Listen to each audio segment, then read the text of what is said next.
waiting room. If you'd like to get started, feel free to go ahead. All right. Hi, everybody. I'm Carol Holden, and what I'm going to be talking about today is a little bit about what forensic psychologists do and basically how to become a forensic psychologist if that's something that's of interest to you. I have, for the last 36 years or so, worked as a forensic psychologist. My work is almost exclusively in criminal forensic psychology, and I'll be saying more about that in a little bit. So I've worked in the Michigan and the federal courts doing a range of evaluations, and I'll talk a little bit about those in a bit. I spent 30 years at the Center for Forensic Psychiatry, where I'm sure a number of you have been through Project Outreach. The last 7 years that I was there, I was the director of that facility. But for the last 6 years or so, I've been doing exclusively private practice in forensic psychology and, of course, teaching here. I've had a private practice throughout my time as a forensic psychologist. So again, 30 years working for an agency, the Center for Forensic Psychiatry, and then 30 plus years doing forensic work. What I'm going to do is try to leave lots of time for questions at the end. Those of you who have had me as your teacher know that I'm not so good at timing things, but I'll do the best I can. I'm going to share my screen and go through some PowerPoint slides. So please feel free to put things in the chat, and I'll try to keep an eye on that and again, answer questions at the end. I also want to make it clear, please feel free to ask whatever questions occur to you about forensic psych, about me, about what to do next, and I'll do the best I can to answer those. Okay, so let me share my screen. Let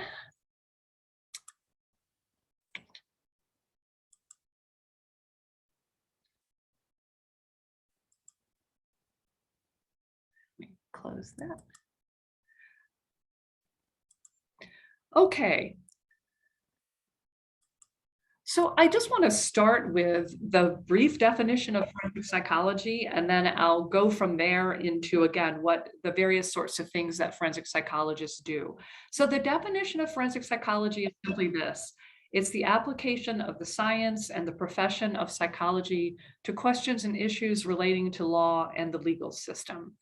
And I think when most people think of forensic psychology, what they think of is criminal forensic psychology. And again, this is the work that I've done for about the last 36 years. So the sorts of issues that criminal forensic psychologists are asked to address are these. And again, when I say criminal, it means the interfaces with the criminal justice system rather than, say, the civil court system. So over the course of my career, and the course of many of my colleagues' careers, these are the sorts of evaluations that we're doing. So we're evaluating criminal defendants to see if they're competent to stand trial, which is the here and now question of whether somebody can understand the proceedings against them and can help their attorney. We do evaluations of whether people were legally insane at the time that they committed their crime, which involves assessing whether they have a mental illness, sometimes called a mental disease, whether they have an intellectual disability, and then assessing whether, as a result of those, they were unable to appreciate that what they were doing was wrong or couldn't control their behavior, couldn't conform it to the law's requirements. The criminal courts raise all sorts of other questions that forensic psychologists address for the court. I put some examples there. An example might be at the time that somebody chose to waive their Miranda rights and speak with police, were they able to do that in a knowing and intelligent and voluntary way? Another question might be what sort of treatment should be required for somebody who's being put on probation. I put one of my favorite assessments that I did years ago, a retroactive question of whether somebody was competent to stand trial back when he was tried in 1959. Criminal forensic psychologists are involved in treatment of individuals who are found incompetent to stand trial or not guilty by reason of insanity. There are certainly forensic psychologists involved in treatment of people within the corrections system as well. Violence risk assessment, prediction and mitigation of the risk of violence of is this particular individual likely to be violent in the future? Evaluations of what are called sexually violent predators. Some states have laws in which when somebody who committed a certain sort of sex crime is about to be released from prison, they're then evaluated to determine whether they are a sexually violent predator, and thus committed for treatment. Forensic psychologists do pre-sentencing evaluations for individuals where there might be a question of mental health mitigation, or again, a question of particular risk. And a subset of that, which I've never done because Michigan is not a death penalty state, are evaluations to be used in capital sentencing or death penalty proceedings, where the issue is actually quite literally a matter of life and death, where a jury is being asked to decide whether somebody should be sentenced to death or whether they should be sentenced to life without parole. And forensic psychologists are involved in providing the information that the jurors might need to make that assessment.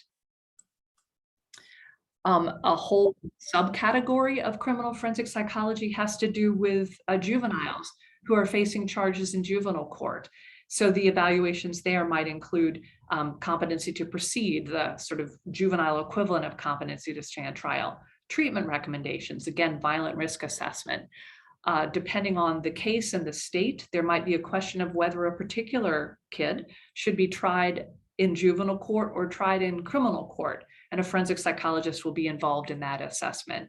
And there's also a variety of specialized evaluations that forensic psychologists are called upon to do of juveniles who are charged with arson, for example, or charged with criminal sexual conduct. And over the course of my career, I've done a considerable number of these evaluations as well. How I spend most of my time when I'm not teaching these days is doing evaluations of individuals who are serving life without parole for crimes that they committed when they were juveniles. In 2012, the Supreme Court of the United States decided that mandatory life without parole sentences for juveniles are unconstitutional. And there were a couple of thousand individuals across the country serving life without parole for crimes they committed when they were kids, and they all need to be resentenced. Michigan has a large number of those, or I should say had, 369. So that's what I've been spending my time doing, is doing these evaluations and then addressing for the judge who now needs to resentence this person, a number of factors that the Supreme Court said needed to be considered. And all of those evaluations are likely to require expert testimony at one point or another. They also require extensive documentation, extensive review of records, and very lengthy and detailed reports. So one of the job aspects of being a criminal forensic psychologist is an awful lot of writing, and then an awful lot of preparation for appearances in court. So it's a profession in which one's work is constantly scrutinized. It's scrutinized for scientific validity, it's scrutinized for bias, it's scrutinized for whether you're contributing something that the jury doesn't already know. It's scrutinized for whether you applied the principles and methods of your field reliably to the case at hand. The photo, that lovely photo of me looking terribly earnest, is from just a couple of years ago. Testimony at one of these so-called Miller hearings, and the caption says, "Dr. Carol Holden says she believes Lepke has been rehabilitated." And that was indeed one of the opinions that I was asked to offer. The newspaper article is a 1996 article from the Michigan Daily, which I stumbled across not too long ago. It's always nice to be in the Michigan Daily for something other than a scandal. Other things that criminal forensic psychologists do: consultation with prosecutors and defense attorneys. So as a forensic psychologist, you're frequently working for one side or the other, but many of us, most of us over the course of our careers, are hired by either side. And that could involve reviewing the work of other experts. It could involve helping the attorneys prepare themselves for trial. It could involve discussion of unusual issues. One that I was consulted on not too long ago was a question of whether extreme emotion can cause amnesia. So I was asked to delve into the research and consult with the prosecutor who wanted to know how to think about some particular issues in this particular case. There are folks who do explicitly do trial consulting. So they themselves have not been involved in the case, but they're helping with jury selection, helping prepare witnesses to testify, and so on. Of course, there's research, especially for people who are at university settings or at settings where research is a part of the mission. My own research has been not terribly extensive over the years, but a cluster of research that I've done was about women who kill their children. So in the years when I was more active, I would get calls from TV shows, for example, to talk about issues with women who kill their children. Of course, many forensic psychologists teach, are involved in supervision or mentoring of other forensic psychologists. What forensic psychologists do not do is profiling. The kind of sexiest stuff that you see on TV, especially in shows like Criminal Minds. There are, of course, some profilers. The BAU has some profilers, and the National Center for Analysis of Violent Crime has some profilers, and some of the larger police departments have profilers, but sadly, they tend to be law enforcement agents. So the BAU hires FBI agents who have law enforcement background with many, many years of experience. It is just not the thing that forensic psychologists are hiring indirectly to profiling positions. And again, there are certainly psychologists who consult with law enforcement, but it bears very little resemblance to what's on TV, which again is sort of sad if that's the image that you have.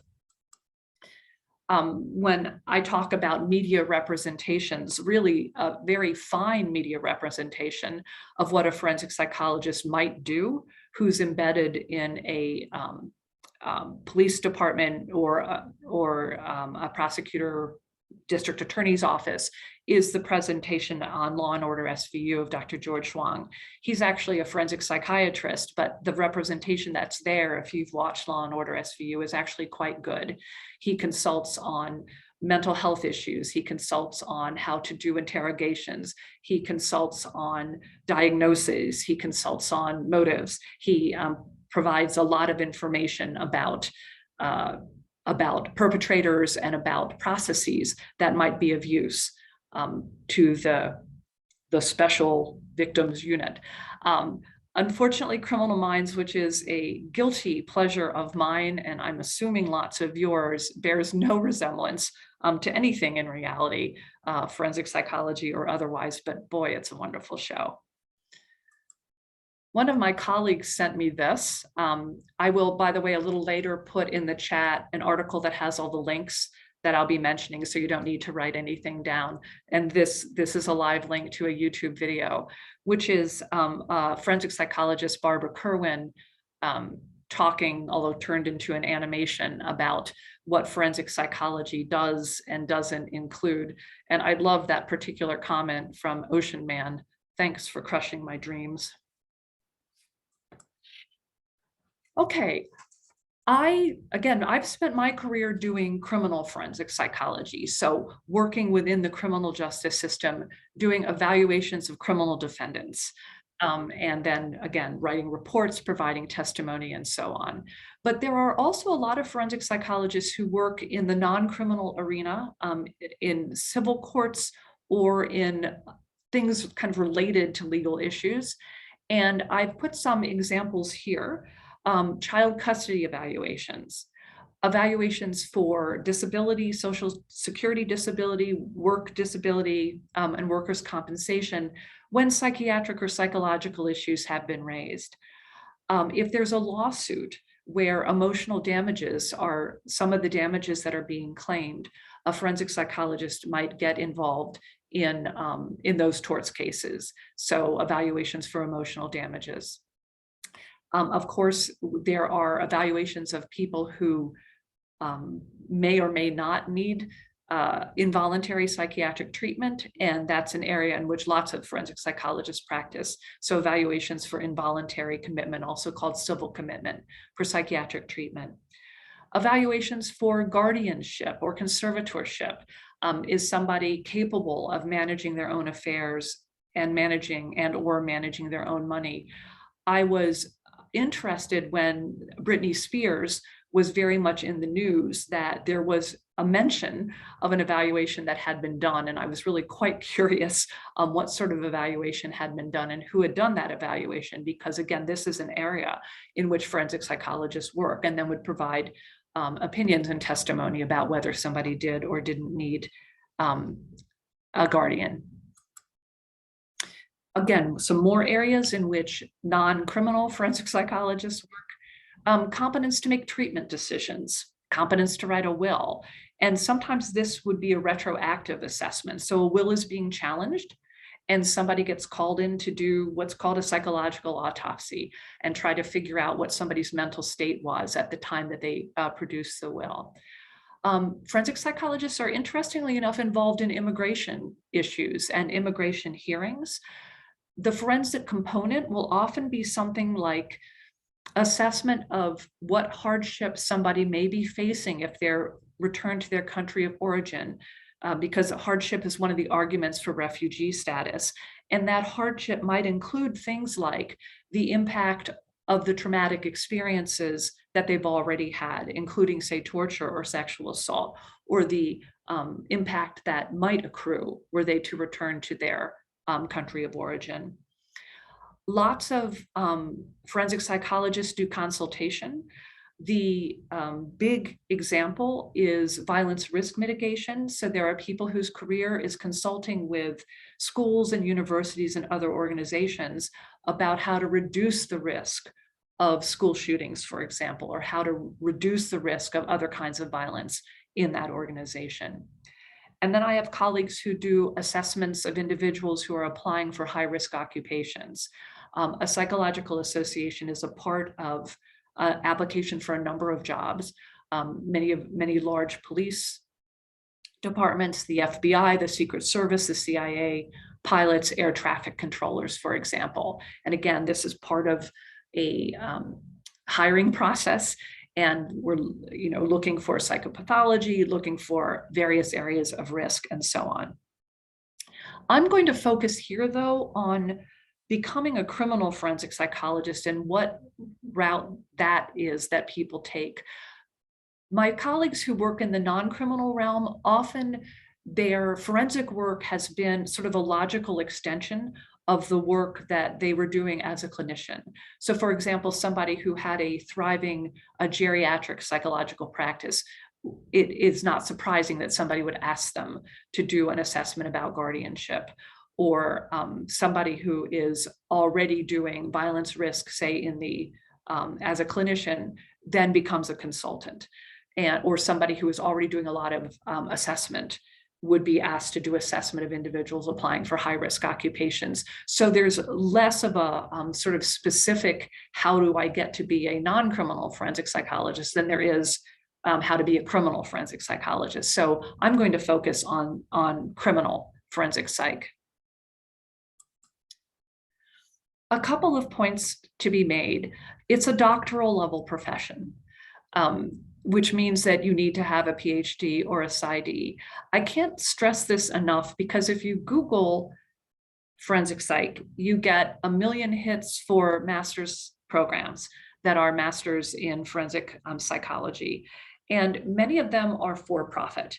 And I just want to caution you about that if you're thinking of becoming a forensic psychologist, you need to be thinking about ultimately getting your PhD or your PsyD. Master's programs can be extraordinarily useful and interesting, exploring if this is an area that's of interest to you.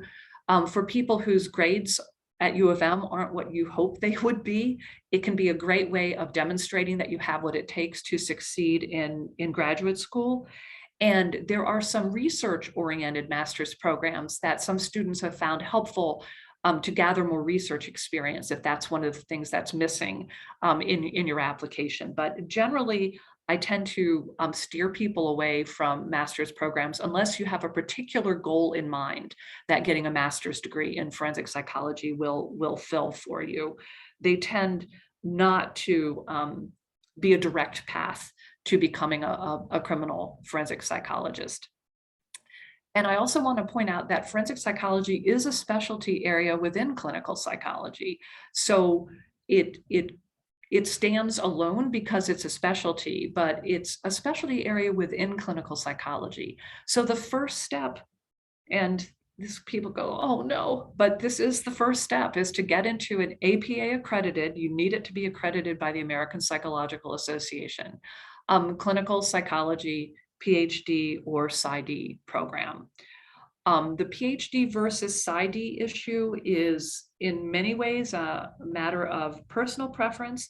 The more prestigious programs that are traditionally university-based tend to be, but not always, PhD programs.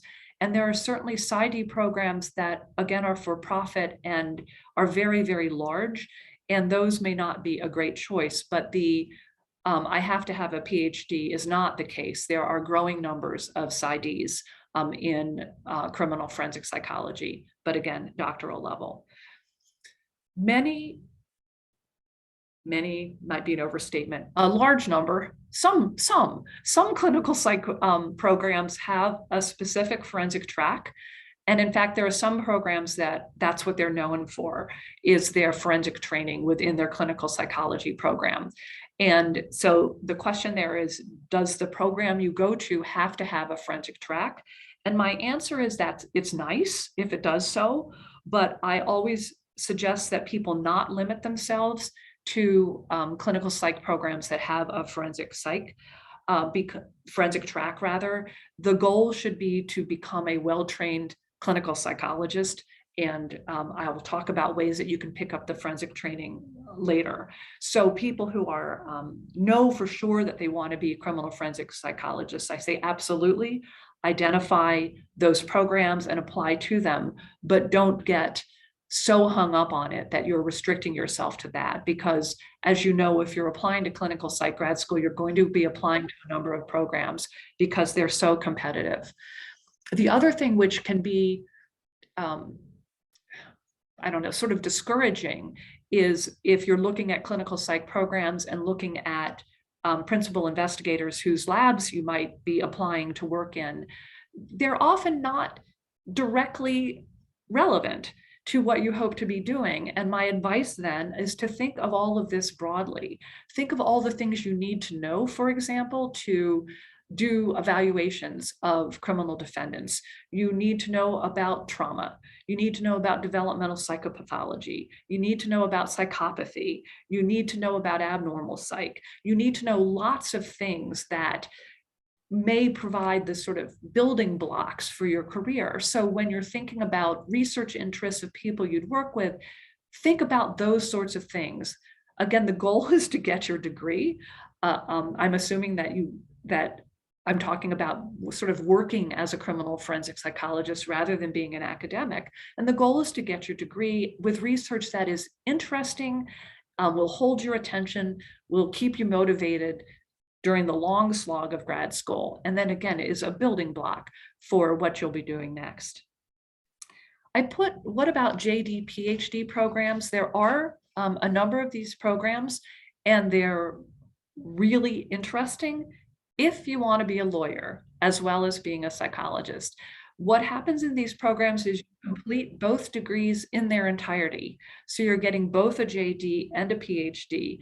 And my advice for everybody is don't go to law school unless you want to be a lawyer. There can be some exceptions about this. I've talked to students who are really fascinated in like forensic psychology policy and see the JD as part of the way to get into a policy career. And then the PhD, of course, as informing the forensic clinical side of things, and that's great. But you certainly don't need a JD PhD. And again, unless you want to be a lawyer, don't do it. There are some programs where you can pick up a master's, say in legal studies, and I have a number of colleagues who have done that. Granted, it's a small sample size, but my JD, PhD friends, except for those who are teaching in law schools, tended to have ended up doing more or less one or the other. They're always forensic psychologist, or they're, say, they're doing law. So again, if what you're interested in is the forensic psychology side, don't worry about the JD. This is not the place to talk at length about how in the world to get into a clinical psych grad program, but I did want to give you some resources. And again, I'll put this in the chat a little bit later.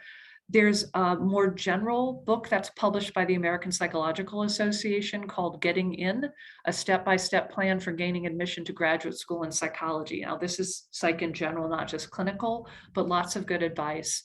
And then the director of UNC, University of North Carolina's clinical psych program has a readily available document called Mitch's Uncensored Advice for Applying to Graduate School in Clinical Psychology. Again, it's Professor Mitch Prinstein, and that's also has some very useful advice focused on clinical psych.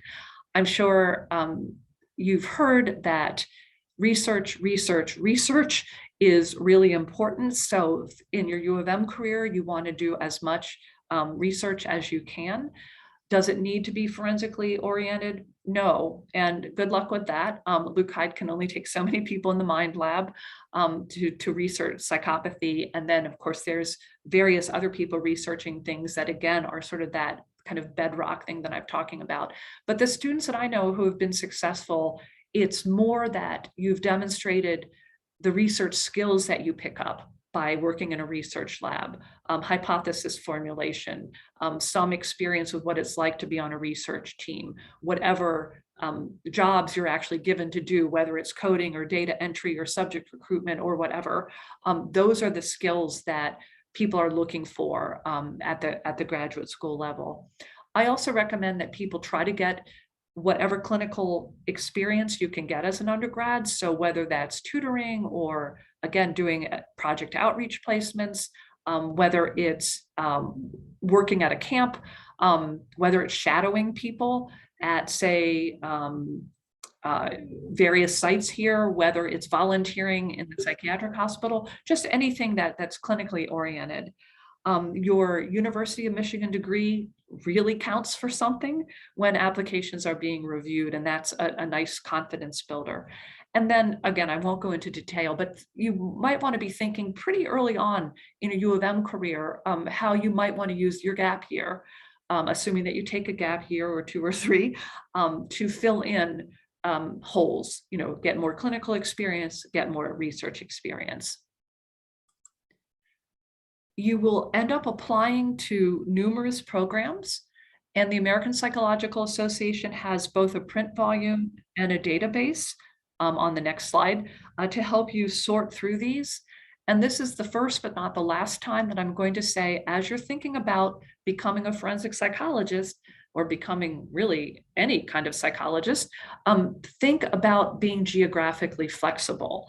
I know sometimes our lives make it so people like need to stay in the New York area, or gee, there's no way I'm going to go to the South. To the best you can, you need to relinquish that and be geographically flexible, because that is what allows people to become forensic psychologists. And this is the link to the database that American Psychological Association publishes, which you can subscribe to when you're closer to applying, and it helps you sort through programs. And to make your life a little bit easier, the student section of the American Psychology Law Society, APLS, which is also Division 41 of the American Psychological Association, publishes a guide to graduate programs in forensic and legal psychology. And all of these resources are available without being a member of these organizations. So again, this will be a way to identify programs that do have a forensic track. And again, like I've said, though, don't just limit yourself to those. They tend to be, again, at traditional universities and often quite small. Okay, so now you're in grad school. You're in a clinical psych program. You may have a forensic track, you may not. The next piece where people sort of focus themselves on forensic psychology tends to be at practicum placements and at internship placements. And again, I have the word APA accredited because I can't stress that enough. Like the medical students have a national match, there's a national internship match as well. Practicums tend to be local. So there may or may not be an opportunity to get forensic experience, but there will probably be an opportunity to get experience with relevant populations, seriously and persistently mentally ill or corrections, for example. But the internship is a different story. There are lots and lots of internships across the country that have forensic either components to them. So there's forensic rotations in the part of a larger internship, or that's the focus of the internship is forensic assessment, for example, or forensic treatment. So that's the next step where people often sort of point themselves in the direction of forensic psychology. And my question there is, what if I don't get a forensic internship? And my answer is, don't worry, because there's still other ways to get yourself into criminal forensic psychology. But if you're putting together sort of an ideal route, you might be in a forensic track, you would have forensically oriented practica and internships. And this is way down the line, but when the time comes, it's not difficult to find these. The Association of Psychology Postdoctoral and Internship Centers, which sort of oversees all of this APIC, has a searchable by keyword list of sites, so you can go in and search for forensic or search for legal. And then again, APLS, the American Psychology Law Society, has lists of pre-doctoral internships. Again, here, geographic flexibility makes a world of difference because you want to be casting your net wide. Again, if your goal is to get forensic experience at this point. And then when you finish your PhD, there are postdoctoral fellowships in forensic psychology. There are more people interested in, especially kind of the famous ones, often university-based, than there are spots available. And most people don't do a postdoctoral fellowship. But again, it's another time when if people are charting sort of an ideal course, they might continue to do fellowship studies. And again, you learn about those through APIC, through APLS. And again, what if I don't get a forensic postdoc? You get a job. And in fact, most of the people who work as forensic psychologists in the criminal justice system, the entry into that is getting a job, getting a relevant job. And again, so you can have gone through all of your graduate training, not had an ounce of forensic exposure, and still get a job as a criminal forensic psychologist. Now, these jobs tend to be often for government agencies or for contractors who are doing contracted work for, say, a county in a particular state. But right now, those jobs are easy to come by. Now is a great time to be going into criminal forensic psychology because the demand is just outstripping the supply. Again, I'll make my geographically flexible comment because the jobs may not be right where you are at the time or where your ultimate goal of living is, but this is how most people enter the field, is by getting a job. When I worked at the Forensic Center, and you'll see that on the right middle, the posting is for the, that's actually for the Center for Forensic Psychiatry for the state of Michigan. I'm glad to see the state of Michigan gets 3.8 stars as an employer. Anyway, there are plenty of jobs. There have been years when that has not been the case. Back many, many years ago, we would post for a forensic psychologist and get 20 applications for one spot. But right now, there just aren't enough forensic psychologists to fill the spots that are available across the country. And that the postings that you see right there is from an Indeed.com search that I did about a week and a half ago. And I put in forensic psychologist and got lots and lots of hits. And again, you'll see that they are across the country, and you'll see that there is a need to hire people. most people, again, start out in an institutional setting or an agency setting if they're going to be doing criminal work, mostly because that's an artifact of how most states have their criminal forensic systems set up. So the people who are sort of guaranteed to do these evaluations, the state has a system for referring to a particular hospital or a particular agency or a particular group who do these. And that's how many, many people get their start. And then from an institutional setting, many people either move to or supplement with private practice work. And ultimately, lots of people do transition into full-time private practice. There was a study that was done last year, and the link to the summary of the results is there if you want to take a look at it. But I found this pretty interesting. They ended up with 376 licensed psychologists who had an average of over 20 years of forensic psych experience. Now, this was the usual email and ask people to complete a survey problem. They had a 20% response rate, which is actually not a bad response rate in this kind of work, but this is a self-selected group of people. But of this particular group, there were about half, 48% were in private practice, about 21% were working in an institution or an agency, such as a hospital or a court clinic or a prison or a health department.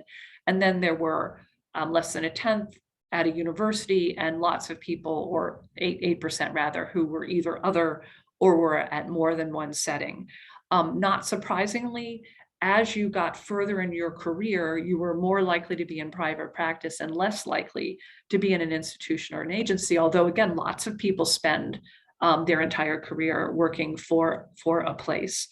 The median annual salary was between $125,000 and $150,000 a year, and that's about in line with my sense of what people typically earn doing, without killing themselves, doing a private practice or having worked their way up in an institution or an agency, or like a combination of things, like I had a private practice in addition to my full-time job. So that struck me as about right. But there was a huge range, and 8% of the people who completed this survey reported earning over $350,000 a year. That was the top category on the survey. And a number of people commented that they should have kept going higher because some people were earning quite remarkable amounts of money as a forensic psychologist. But in general, I think about that median annual salary is sort of an expectable salary that people tend to earn in this profession. So comfortable, not rich. One of the things that you can start doing as a student is going to forensically relevant presentations if you have the opportunity to do so. The American Academy of Forensic Psychology has tremendous programs, educational programs. They have great workshops, and it's also an opportunity for networking, for meeting other people your age who are interested in the field and other people who are in the field. The AAFP workshops tend to be at a relatively advanced, meaning kind of grad student and up level, but they don't prohibit other people from coming. The American Psychology Law Society meetings are open. Again, it's Division 41. If you go to the American Psychological Association, look for forensic psych relevant presentations and be thinking in your head, all of these are opportunities, again, for networking, opportunities for hearing about where other people are in grad school or where other people are doing internships or postdocs and so on. And I'm not suggesting that you need to be a great networker, somebody who leaves a conference with 2,000 business cards. It's just another way to expose yourself to the field and start accumulating the information that you need.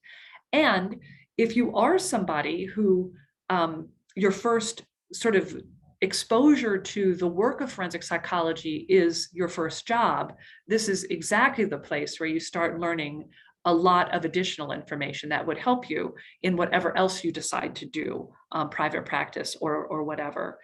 And then I'll put in a plug here for ultimately gaining board certification by the American Board of Forensic Psychology. It's a rigorous procedure, and really not many people do it. It's just a few hundred across the entire United States, but it is kind of the pinnacle of people who, being a forensic psychologist is their identity. I should mention that the Forensic Center has 30 some psychologists, and just a handful are board certified. So it's not a requirement in any way, but it is something to be thinking about. Why I have ABPP, the initials after my name and my PhD, is because there's an overarching board called the American Board of Professional Psychology, which oversees all the specialty boards within it. And the American Board of Forensic Psychology is one of them. Just a couple of years ago, this book came out. Dave DeMatteo and his colleagues are at Drexel University in Philadelphia. And this book talks about a lot of the things that I've talked about, and gives more sort of practical advice for not so much applying to forensic tracks, but applying to grad school in general. How do you prepare for an interview? What do you talk about? When do you send your emails and things like that? And then it talks about the internship and the postdoc process as well. So this is a book that I would recommend. I'm always asked, well, what about you? How did you get here? And I will talk about that, although again, it's been a long time ago. I've been in this profession for a long time.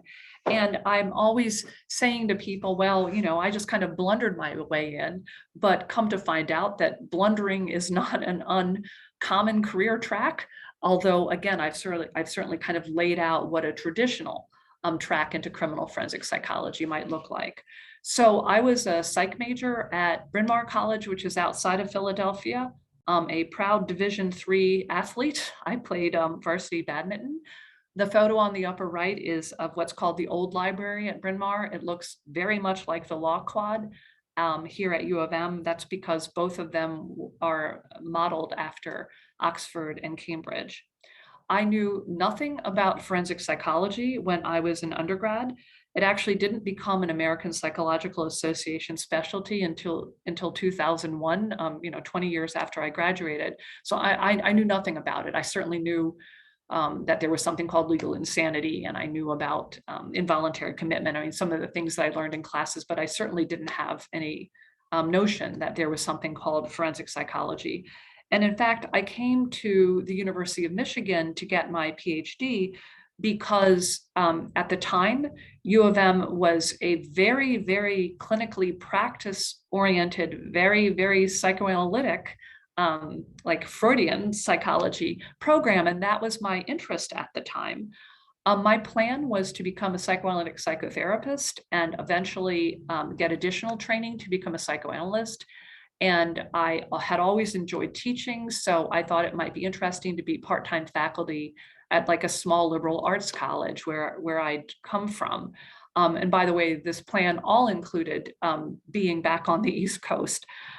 When I finished my PhD, I needed a job. I had negative $19 in my bank account, and the Center for Forensic Psychiatry was hiring. I had a friend who had just recently started working there. So I interviewed, they had job openings, and I interviewed there, and I interviewed at a couple of hospitals to be a more traditional clinician. And I was really interested in what the people working at CF talked about. They talked about thinking on your feet. They talked about sort of rapid assessments. They talked about the pleasures and pains of being an expert witness. And I thought that sounded really interesting. So I took the job with, again, the intention at this point that I'd work for a couple of years and then move back to the East Coast and get on with my plan above. I started doing private practice to supplement my state salary income, and it was initially a clinical practice. I was seeing clients, and it gradually evolved into a forensic only practice. And ultimately, I did become a board certified forensic psychologist, and I also served on that board as well. So doing the evaluations of other people, the board examinations rather of other people who wanted to become board certified.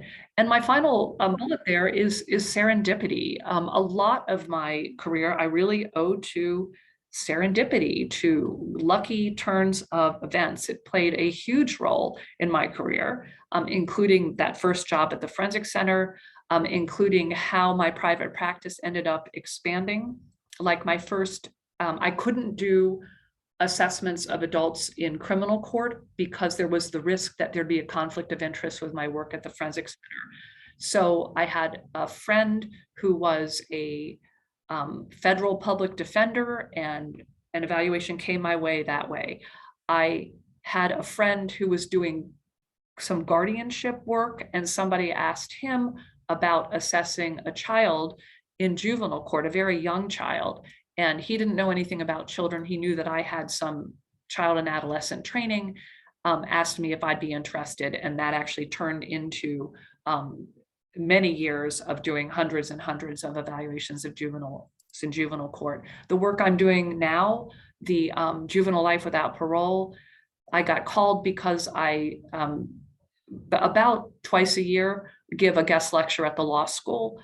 And one of the law professors there was involved and knew me from there and asked. So a lot of it really has felt kind of like serendipity. And how I think about this is, you put the building blocks in place for working towards becoming a forensic psychologist, but you can't, there's no sort of checklist for getting to where you want to end up.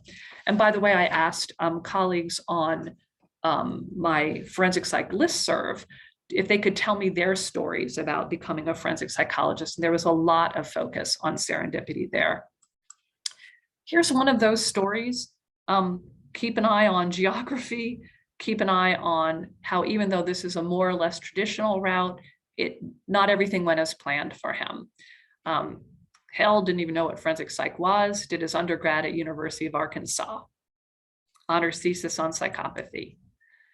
And then he did decide to become a forensic psychologist, and he put in a word for do forensic grad school, do an internship, do a postdoc. It's an easier progression. But again, my point is it's not the only progression. He took a year off, did a research-based master's program at Drexel, research focused, pricey as hell, learned a ton. Then he decided he needed some more clinical experience. He went to University of Pennsylvania, worked in a research lab, a clinical research lab, applied, didn't get into any doctoral programs. It was a blow, worked another 2 years and got into where he really wanted to go, which was the University of Nebraska, which does have a forensic track, but note what he says, great clinical program, great forensic training. He sought out practicum. He then went to Missouri to do his internship at the US Medical Center for Federal Prisoners, made him decide he didn't want to work in corrections. Then he did a postdoc at University of Massachusetts Med School, worked with some of the top names. So now he's in Massachusetts. He got board certified last April, quickly, but right out of his postdoc, he stayed in Massachusetts and went to work for Bridgewater State Hospital. And he said that his contacts at his postdoc really helped him get that job. He then moved to Ohio to work in a group private practice, and he said overworked and underpaid, bad idea. And now he's in New Mexico doing an individual private practice. He says lots of potential, but a huge learning curve, and I wouldn't recommend it for folks out of the gate. But most people had many more meandering routes, majored in creative writing, then taught public high school, wanted to be a professional baseball player, but was injured. Started off in school psychology and educational psychology. He had a private practice doing marital and family therapy. Somebody asked him to do custody work and he said, no effing way. And then later rethought that and now does a full-time custody work. Somebody who graduated in counseling psychology and working with relational and families, segued into parenting evaluations. But as she says, the bulk of my forensic studies occurred post-licensure after she went to training. Envies some of the formal training, but also appreciates how she got there. Another person who commented that the university she went to didn't have forensic psych programs, envies it, but she worked with mentors, apprenticed herself to people who were doing criminal work. So actually never worked in an agency. And she says, I'm proof that you can do it without it. You just have to want it bad enough. And by the way, her getting board certified was huge for her because she tackled, as she said, the daunting reading list that she might have been exposed to earlier. When I surveyed some of my colleagues, I got some advice, and I love this piece. Tell your students that they should strive to be exceptional at everything they do. And if they succeed at doing so, the rest will tend to take care of itself. And then somebody else made sure that I should say, go blue. Okay, well, let me stop here and ask for questions. Again, put them in the chat or raise your hand or whatever makes sense.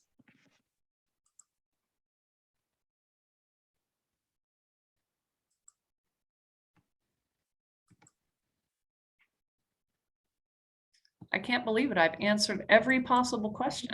It's a miracle.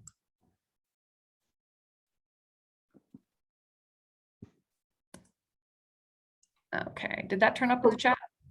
Oh, yeah. Yeah, that's perfect, Dr. Holden. Thank you. I think Jennifer Murray, you said you had a question? Yeah, hi, Jennifer. Hi, Dr. Holden. Thank you for doing this. It's a really interesting presentation. And I'm kind of curious, does the work tend to coincide with a psychiatric side? And if so, how do those two sides sort of work in tandem together? The psychiatric side meaning? For example, when you're doing evaluations or things like that, do they often bring in psychiatrists also? Sort of for the medical side of things, and if so, is that sort of a team type thing, or are they completely separate? Whether it's routine varies a lot from, my students hate, I say this over and over, varies a lot from jurisdiction to jurisdiction. There are jurisdictions in which it's often a team of a psychiatrist and a psychologist. Michigan is not one of them. It's really left to the psychologist to know when you need to seek consultation from somebody in an area that you don't know. And it's actually one of the big ethical points that's made both in psychology in general, which is practicing within the scope of your knowledge and expertise, and forensic psychology in particular. So it would be rare when I would feel like I needed a psychiatric consult, but I would always get one. And the same thing, I'm not a neuropsychologist. So there would be times when I would get a consultation from a neuropsychologist, but in Michigan, it's one person doing like competency and criminal responsibilities, and it tends to be a psychologist because frankly, we're cheaper. But there are places in which it's always a team. And there are states, not so much anymore, but in the history of forensic psychology, it took a while for psychologists to be accepted as experts about diagnosis and treatment and so on, in the same way that psychiatrists are in the courts. But that's clearly the case now. There's recognition that psychologists have the relevant expertise. Thank you. I appreciate that. Great, thank you. Does anyone else have any questions for Dr. Holden? You can feel free to raise your hand or unmute or put them in the chat. I can answer the questions that I'm often asked. Am I ever scared? Yes, is the short answer. The longer answer is the places that I've worked typically have proceedings and procedures in place for keeping clinicians of all sorts safe. And then my current work, although pre-COVID and now a little bit post-COVID, I go into the prisons to interview people. The juvenile lifers are kind of the least likely people to be aggressive in the world because they're of course hoping to get sentenced to a term of years rather than life without parole. But physical safety is a stressor, but frankly, the bigger stressors are the seriousness of the decisions that are being made and the scrutiny, lots and lots of writing, and then time management and organization. So burnout, like in any stressful profession, is clearly a possibility in the world of forensic psych.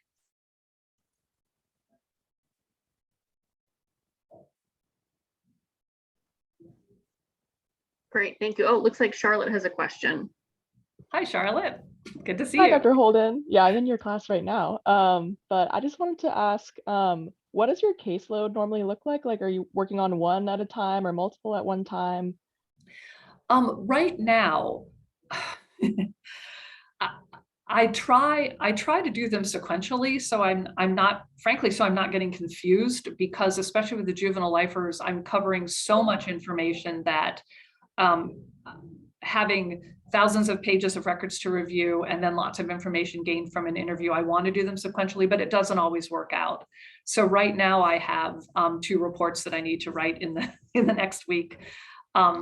My practice currently is very part-time, and what it's worked out to over like 2021 was, I think I was averaging an evaluation about once every 3 weeks. And the evaluation would include, again, record reviews and writing like a 22-page single-spaced report. So it's a lot of work.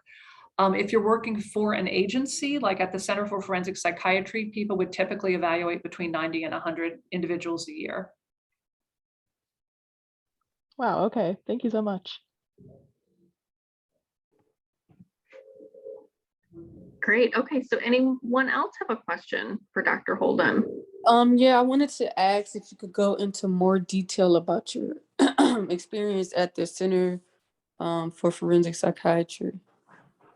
Sure. I started out as a line psychologist there. So what I did was I spent half my time doing evaluations of criminal defendants. The questions were virtually always competency to stand trial, again, the here and now issue, or legal insanity, the mental state at the time of the crime, produce court reports, and then testify in court as called to. And the other half of my time I spent doing treatment.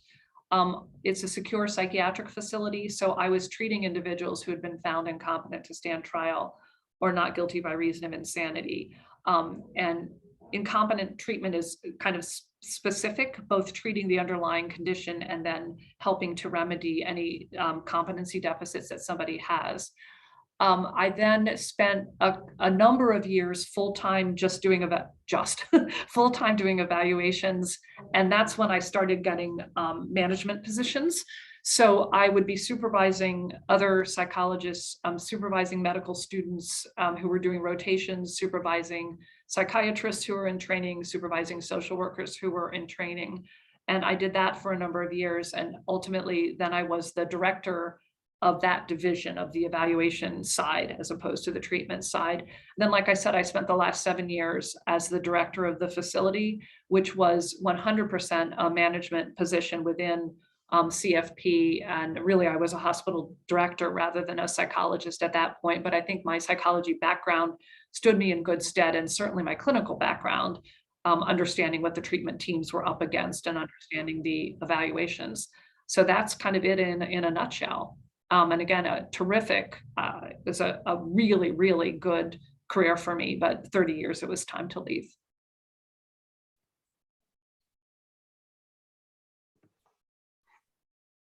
Great, okay, thank you so much, Dr. Holden. Anyone else have a question before we wrap up for today?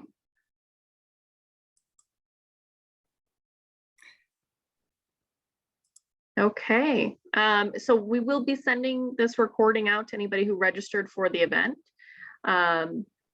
Thank you so much to Dr. Holden for your time. And I found this extremely illuminating. It'll definitely help me in advising. So really appreciate you taking the time to have this event for us today. Okay, well, thank you all very much. Thank you. Okay, thank you.